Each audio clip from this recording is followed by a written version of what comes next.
About a year ago, I read The Metamorphosis by Franz Kafka. It was as a part of a book club I was testing out at the time. It might have been more than a year ago, though. It was likely more than a year ago. Regardless, it was a part of a book club I was testing out to see if I was really about this whole social life sort of affair. And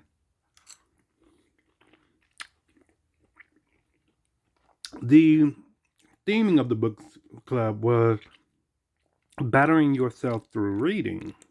And toward that idea, The Metamorphosis was a fantastic book to read. You see,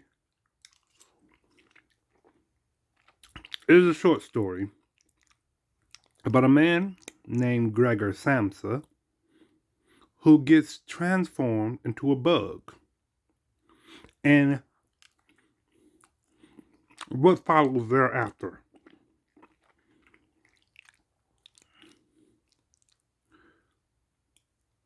The first few moments of this transformation, Gregor is not horrified by what happened to himself, but more horrified by the idea that if he does not manage to push forward despite what has happened to him, he is going to... What's the word I'm looking for here? I wasn't actually looking for a word. I was just looking for an excuse to chew my food.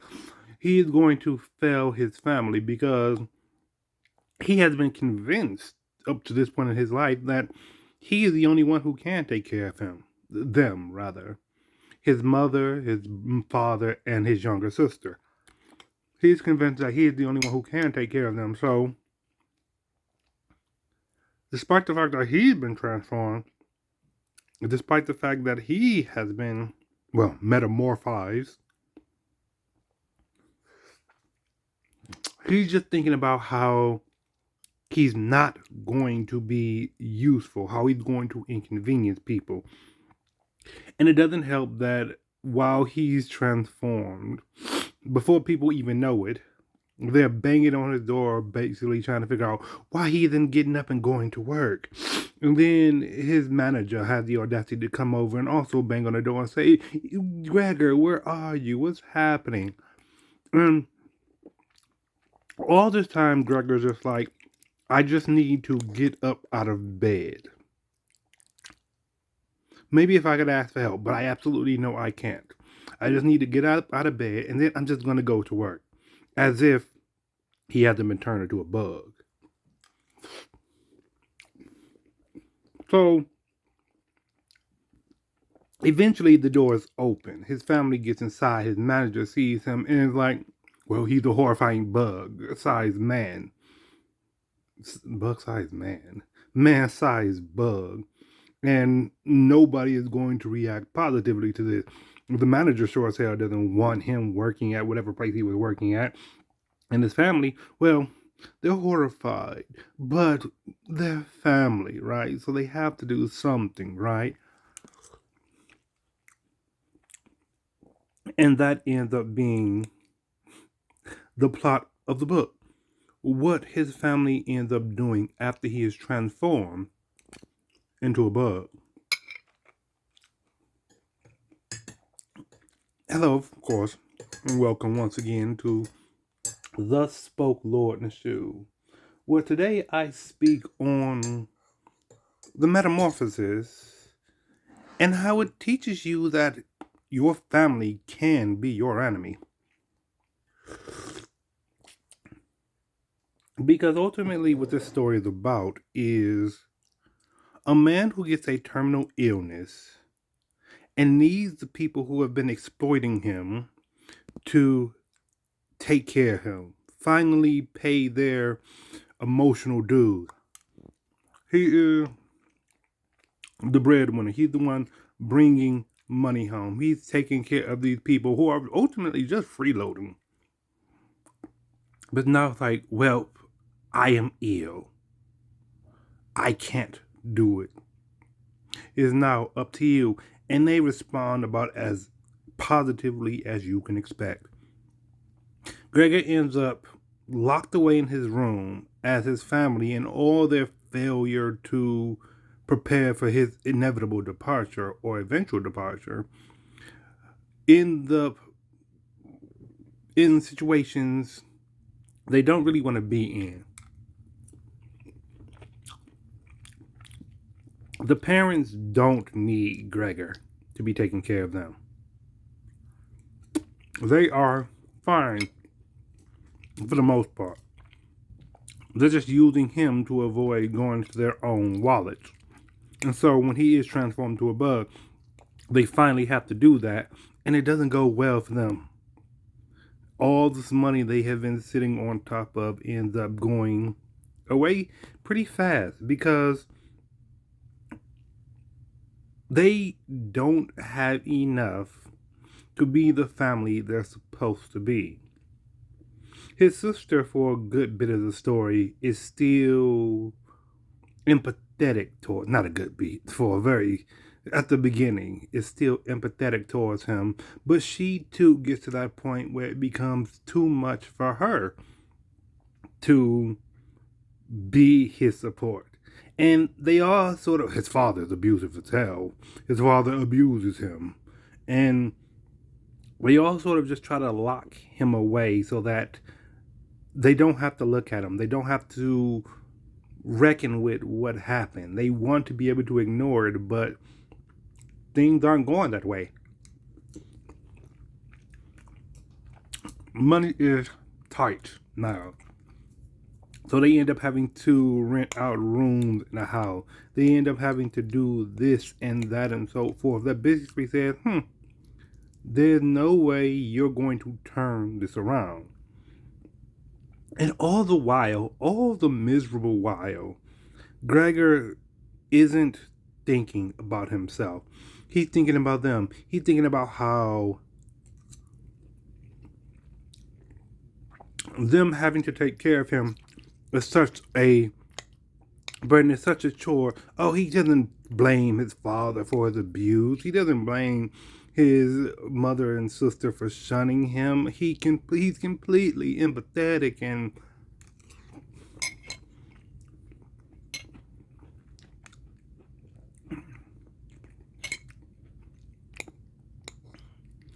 completely self-sacrificial. The story goes on until ultimately, finally, he dies. Spoilers. And to spoil a bit more of the story again, the moment this happens, the family is ready to push it under the rug. They can move on now, finally. And the first thought that's coming to his parents' minds as they're walking away from this situation, quite literally walking away, is how they're going to go and marry the daughter off to somebody rich. And the implication is, of course, they're going to start this whole process up again, where ultimately they're just going to take advantage of the children they brought into this world. They have learned nothing. And the sister, in agreeing to hate Gregor, or being pushed to hate Gregor, also has learned nothing. She doesn't see her parents as parasitic, as she should. And the story goes on basically to tell us all that this is a cycle that will repeat.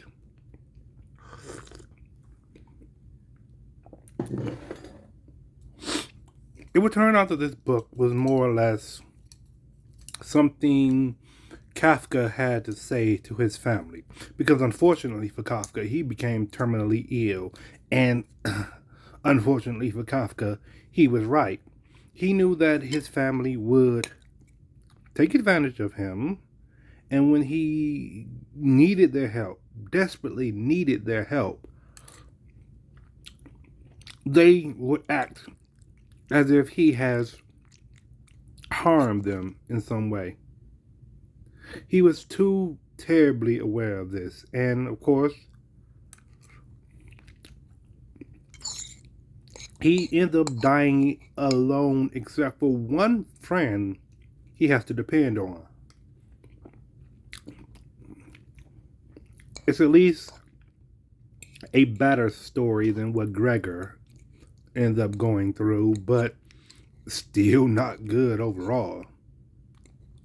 And the reason it's such a good book for battering yourself is, like I said before, your family can be your worst enemy. I think about what's too common. This idea that a child will be born to ultimately take care of their parents in their old age. I think the child in a good family wants to do this because they want to do this, but the parent is like, you know what, we're going to be fine. You don't have to stress yourself about our lives because we did not bring you into this world to do that. But unfortunately, a lot of people, a lot of families are only good in theory.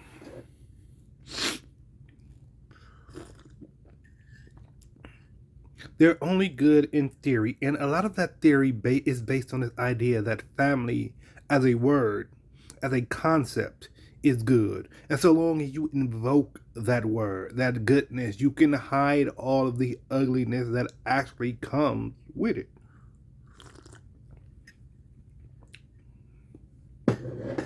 The family has decided to sacrifice somebody. And depending on how big that family is, you'll find a lot of people in it who are like, yeah, no, this person must be sacrificed. After all, we've made this invisible ledger, this false ledger that proves that they owe us. So until they pay us off,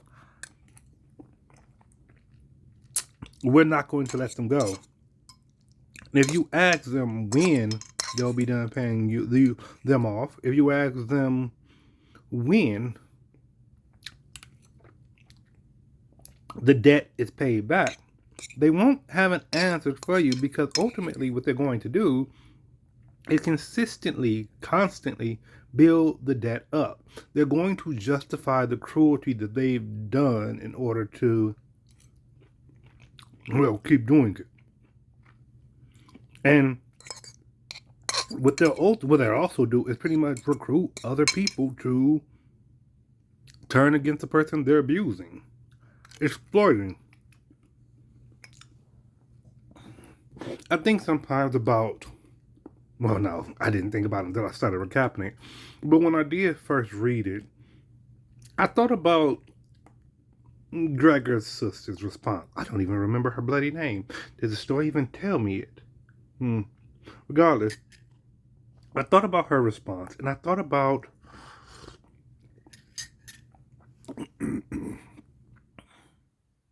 one of the reactions she has, where she doesn't want their mother to take care of Gregor. She's taking this responsibility onto herself and throws a fit at a point when the mother tries. That's such an interesting reaction, because it's like, this is an idea of her thinking she is protecting her mother, or is this her fulfilling the family mythos of usefulness? Where prior to his transformation, Gregor, and of course Gregor would have been contributing to this, unfortunately, but prior to his transformation, Gregor was the breadwinner, so to speak. He was the one he was the golden child, more or less. He has achieved all of these things and has making life so easy for his parents. He's surely the talk of the community. He's surely somebody everybody is constantly praising. And for the first time in her life, after living in his shadow and taking on this responsibility that should not have been hers to begin with, she finally gets a chance to feel what it's like to be valued for use. I think about that, and I think about something that happened later in the book where they're renting this place, their house out to some businessmen or something along those lines. And she starts playing the violin because this is what she does. This is her passion. And the businessmen take interest in it. And I can't remember if it's implied or if it's explicit, but there is this hope from the family that maybe they'll see something of worth and the daughter will be more valuable than the current role she's fulfilling. Maybe she'll play the music just well enough that they're like, we have to give her a contract, a deal. We have to pay her insane amounts of money because she's just that good. And finally, the family will once again be able to, well, take it easy, so to speak. There's this feeling of it, either implicit or explicit. And it all falls apart when Gregor, again, trapped in his room, forgotten, as they wait for him to die,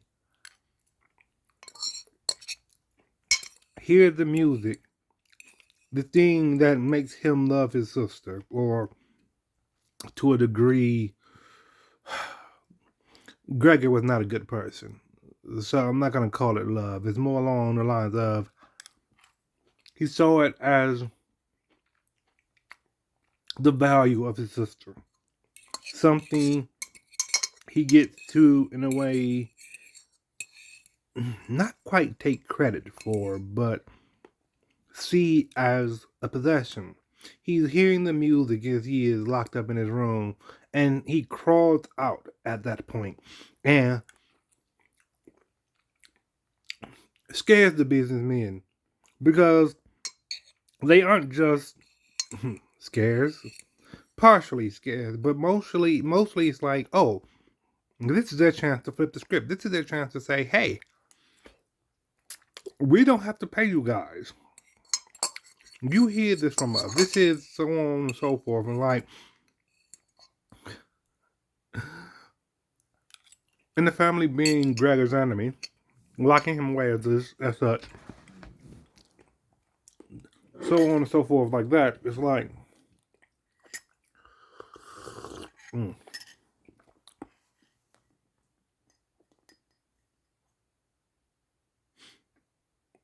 just desserts, not karma. We gotta redefine how people talk about karma. It's not what goes around. Actually, in this situation, it would be karmic, wouldn't it? But no, it's not what goes around comes around. It's your actions decide your world. And I'm like, yeah, your actions decided that you were in the company of some greedy individuals, not unlike yourself, who, in seeing the opportunity to take advantage, took advantage. So this doubles up the family's hatred. I think this is the point in the story where the sister is completely turned against him too. And I think about just how much of a cycle it all is. Like I said, karmic. Because people tend to think karma is, again, that phrase, what goes around comes around. But it's like, no, it is inertia, momentum, polarity. It is the more bad you do, the more bad you put into your world. It is the more bad you do, the more bad you put into the world. So we see a story of a man who was valued for his service to his family. And this family never stops looking for the value in their children. And it opens up an invitation, again, for those bad actors to come in. It's like, okay, go back to the end of the book.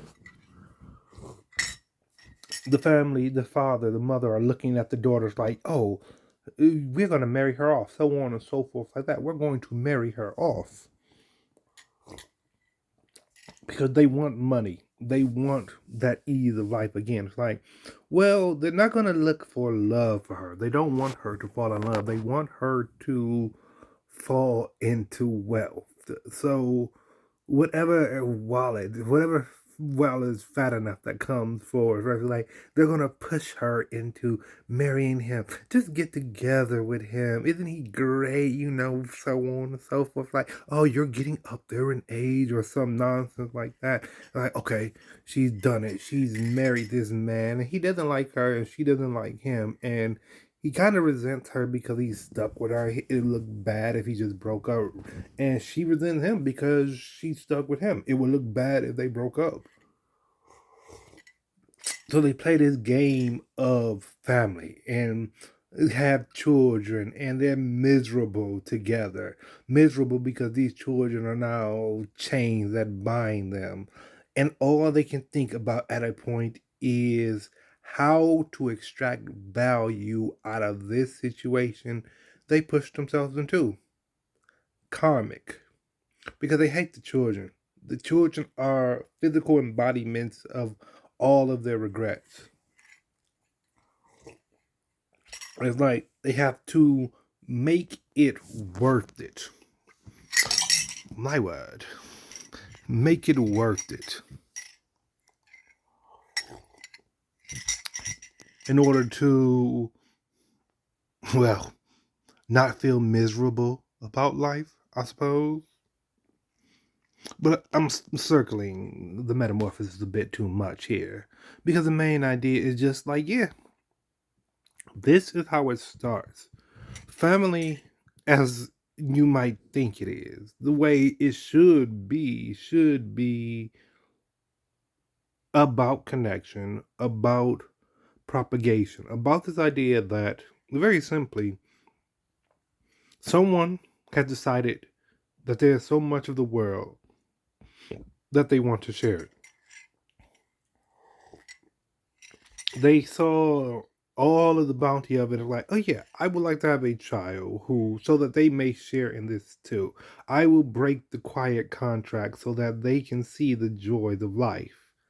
They have that child and they love that child, and because they are children who are also had and loved, they share their children with their family members, their siblings. Like, everyone's happy because this new life has come about. This new life has grown the family. Again, propagation. Isn't about what value you can extract. It's not about children serving a parent. It's like, no, we like the world enough that we brought you into it. So we're happy you're here, and they're happy you're here, and we're all happy because, again, we have grown. But what it often is in reality is the opposite of that. People see that myth and say, oh, I really want that. Oh, it's what you're supposed to do. And so they have children and then they hate them because, surprise, surprise, children are human beings. And they're small and helpless, and you have to take care of them. They need to be fed, they need to be watered, they need to be dressed, they need to be taken to the doctor. And you barely want to do that for yourself. So, why in blue blazes would you ever want to do that for them? They make it about how this child is always a child. It stops being a person who will grow and find something in the world and starts just being this proof that this what's the word I'm looking for? Foundation for your hierarchy where they have to always be a child because you can feel superior to them. It's not love. It's about ego. It's about that sense of superiority. They are your tool. After the world has used you so much, you finally get your chance to have something you could press your boot down upon. And like, they cannot object against you. They cannot rebel against you. And if they dare do so, then, well, the community will shun them. Oh, how could you do that to your mother? Oh, how could you do that to your father? Oh, you should listen to your father. Oh, your mother has done so much. So on and so forth. That basically ignores the fact that before this person was ever a parent, they were just a person. And they made mistakes. And they're the only ones in their lives who can come to terms with that, reckon with that, take responsibility, be accountable for that. Instead, instead,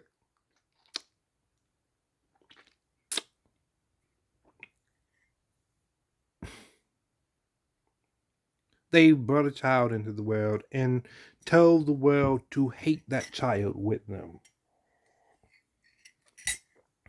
So the idea becomes, be what I want you to be, not what you are, not what you can be, not what you should be, not what you are destined to be. Be something that facilitates my joy. Be something that makes life easier for me. This is the rule we have set into place long before you were born. I had to do this for my parent, and there for them, for theirs, and them for theirs, and so on and so forth, back to the days when we were just in caves. Except probably not, because at that early state in life, it's like, no, you have brought them into the world. Your duty is to hunt for them, feed them, what have you. It's this generational contract of subservience that you're not allowed to break. And if you dare break it, then they're just going to abandon you. They're either going to toss you out in the street because you have embarrassed them, or you have defy them. Or, much like Gregor, they're going to lock you in a room after they have abused you and wait for you to die, and wait for you to die, and wait for you to die. And if by chance, like his sister, you have any sort of talent that should be about you, should be about where you're going, they're going to be like, well, they have to do this for me. It have to be valuable for me. I have nothing and they have this, but I brought them into this world, or I did this thing for them, so they have to make it worth it for me. It's like, I'm not going to even ask the rhetorical question of why the world is so fucked up, because that's the answer. You come from a household like that, and of course, that's the answer. You come from mindsets like that, it's like, of course, that's the answer. You were not born into a place that is healthy, that is growing, that is thriving. You're born into one that is slowly dying, and you're supposed to be the thing, the IV drip that keeps it alive just a little bit longer. And will they give you the tools to do that? Of course not. That would require they lift their hand. Will they give you the space to do that? Of course not. That would require they lift their hand. Will they give you the freedom to do that? Do I need to repeat myself? Yes, of course not. That would require them to lift their hand. Do they actually facilitate you enough that you can even fix their lives? It's like, of course not, because it's not a reasonable ask in the first place. My teacup is almost empty, so to wrap this up, I suppose, after you finish a book like The Metamorphosis, the best way to better yourself is to take a step back and say, does this look familiar? Is this my home? And if it's not, then hmm, perhaps things are right. They're probably not. There are always some issues to find, but perhaps you don't have to be afraid of going out into the world and just being alive. But if it is, I think the question you should ask next is, how many children has this family killed? If not literally, then metaphorically. How many people have been born and had their soul and spirit stripped away because soul and spirit is useless to the whole notion of serving them? How many times have they watched the light leave a child's eyes and then not respected what happened, not asked themselves, not interrogated how it happened, just said, well, this is just how it is. You just gotta go out and do what you're supposed to do, and eventually,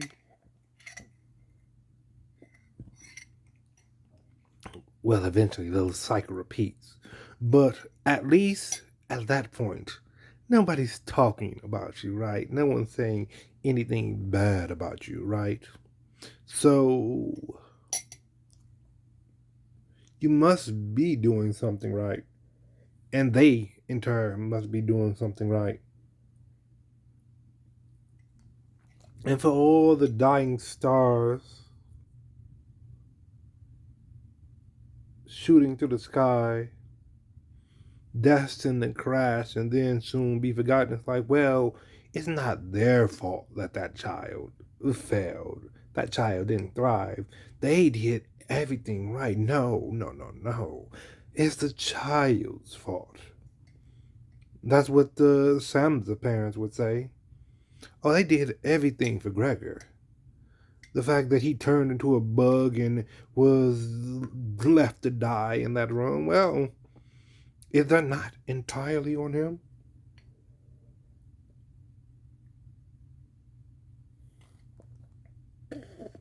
And if his sister gets into a marriage that brings money and that makes it so that they don't have to work another day in their life, it's like, well, maybe she's not happy, but at least she's not poor or something like that.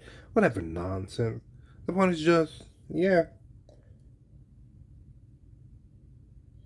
A family won't be your enemy like a person who wants to stab you in the back, because that person at least has to wait for your back to be turned. They'll stab you in the front and tell you that you can't make a big deal about the blood pouring out of you.